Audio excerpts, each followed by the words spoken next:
Ayan, good morning mga Diaz. So balik hapon, meron tayong inayos na KLX 150. So yung issue ng motor, umusok. At yung sa pag-check natin kapon mga Diaz ay yung pinagsimulan ng kanyang usok ay yung sa kanyang valve seal. So sa history ng KLX 150 na to, bali ito na gawa nito ng iba dati. At sa kanyang issue, palaging nasisiraan ng kanyang valve seal. So ang pinagsimulan ng kanyang pagsira ng kanyang valve seal ay yung sa kanyang valve guide, yung banda sa exhaust ay sira na. So yun yung dilan. At so naka BRT pala ito na black, at sa kanyang rocker arm naka BRT na rin. So sa pag-check ko kapon, so hindi ko lang nabidyohan na hindi nabawasan yung kanyang retainer sa mga naka-cam na at mataas na yung lift ng inyong cam. So dapat yun ang bawasan ng sa inyong retainer. So bawasan nyo yun, at yung kanyang valve lock. So pwede naman yung sa kanyang valve guide, pababain nyo ng konti. Ginawa ko lang dito sa kanya, pinalitan ko ng kanyang valve guide kasi sira na. Yun yung dahilan kung bakit nasisira yung kanyang sa valve seal at bumabangga yung retainer sa kanyang valve seal. So nagawa ko na kahapon, at bali dito papalitan pa natin ng timing chain kasi maluwag itong kanyang timing chain. Yan.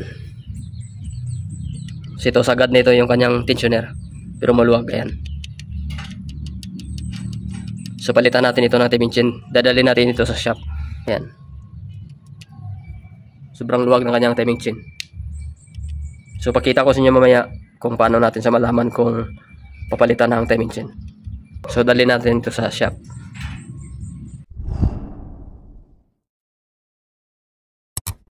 So mga Diaz, tatanggalin na natin ito para makuha natin yung timing chain.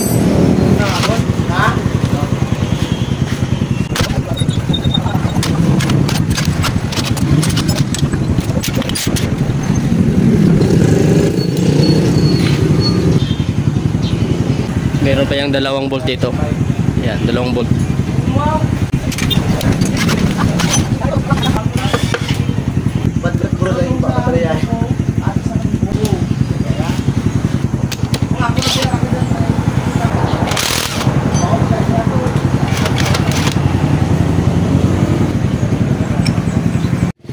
So tatanggalin natin yung magneto mga Diaz gamit tayo ng cooler.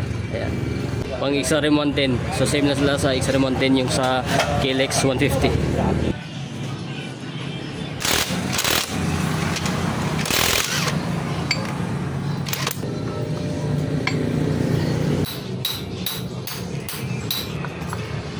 So kunin natin yung kanyang kunya. Hindi natin matanggal ito. Bumabangga dito.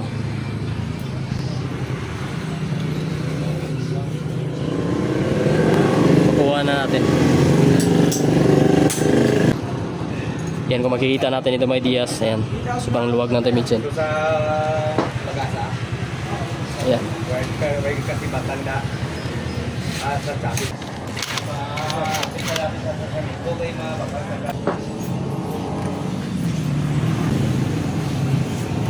So wag na.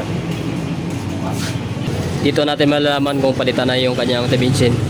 So ganito lang, lagay nyo sa sprocket cam at ganito nyo. Ayan. Kapag ganyan mga Diaz, ibig sabihin yan, batak na timing chain. Ayan. Kaya maluwag siya. So sa ganitong paraan, pwede yung ganitong paraan na pag-check kung papalitan na yung timing chain. Ayan. So hanapan pa natin ang timing chain. So ito na mga Diaz, yung bagong timing chain. Ayan. So genuine pa rin ito. So try natin itong bago na timing chain. Ayan. So ayan, masikip na siya. So hindi tulad ng dati kanina. So sa luma niya, maluwag. Ayan. So kapag bago ang timing chain, ayan. So try natin itong luma. Ayan. Ito yung luma niya. Ayan, kung makita nito, maluwag. Ayan. So ganun rin yung isa na pag-check kung malalaman nyo kung matak pa yung timing chain. Yes, kapitan natin yung bago. Ayan.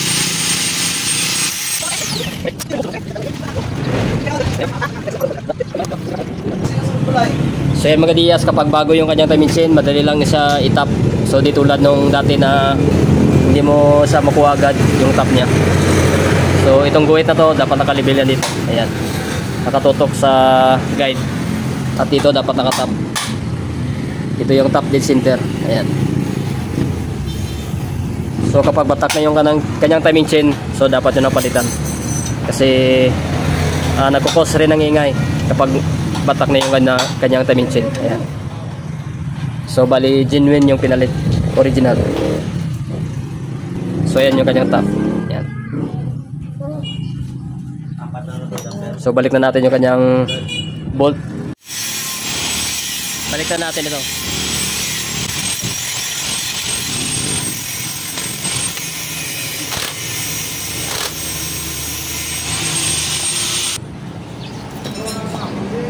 So yung mga Diaz, nakikita na natin. Ayan. So yan, nakatap. So balik na natin yung kanyang tensioner. Ito kanyang tensioner. So na-check natin ito, okay pa naman itong kanyang tensioner. So isa rin sa nagkukos na maingay, dapat dito i-check. Kasi minsan dito umalog ito. Ayan. So may mga video na tayo nito sa ating YouTube channel, paano mag-check ng tensioner. So ito na mga Diaz, nakapitan natin at kita natin dito. Ayan. So hindi na maluwag yung kanyang timing chain. Ayan, tama-tama lang yung higpit. Ayan. So huwag lang masyadong ipitan. So adjust lang dito. Ayan. So yun yung kanyang top dead. Tutok yan dito yung guhit niya. Ayan. Tapos ito yung letter T. Dapat nakatapat yan dito. Ayan. So balik na natin yung kanyang cover at try na natin mamaya panda rin. So ito na mga Diaz, natapos na natin itong KLX 150. Napalitan na natin ang timing chain at yung pinaka main issue niya ay na-solve na natin. Pinalitan natin yung kanyang sa valve guide niya sa exhaust at nabawasan natin yung retainer sa valve lock niya. So kapag mataas na yung lift ng inyong cam, so kailangan nyo nang bawasan. So ito dati grabe yung usok niya, yung pagdala sa atin sa shop.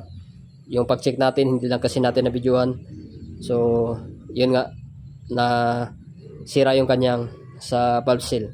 So napalitan na natin at wala na yung usok. So bali yung sa carb na lang, kasi natry ko pa yung carb niya. Yung nakakabit ito dati sa kanya yung pitch spike, natry ko sa kasama ko sa shop. So bali ito, carb lang kasama ko to. Bali itry ko muna dito. So bali bukas itry natin balik ulit yung pitch spike. Kasi yung carb na yun, pumapalya doon sa kasama ko sa shop. Na-try namin yung carb na pitch spike nung nakakabit dito. Try natin pa na rin.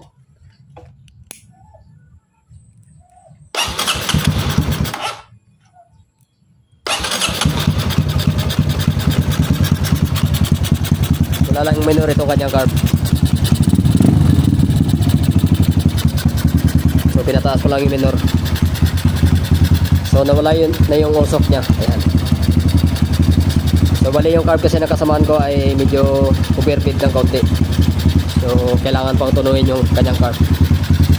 So bali gusto sa mga Diaz, nawala na yung kanyang usok. Bali yung may kaunting usok lang pag RPM natin sa carb niya.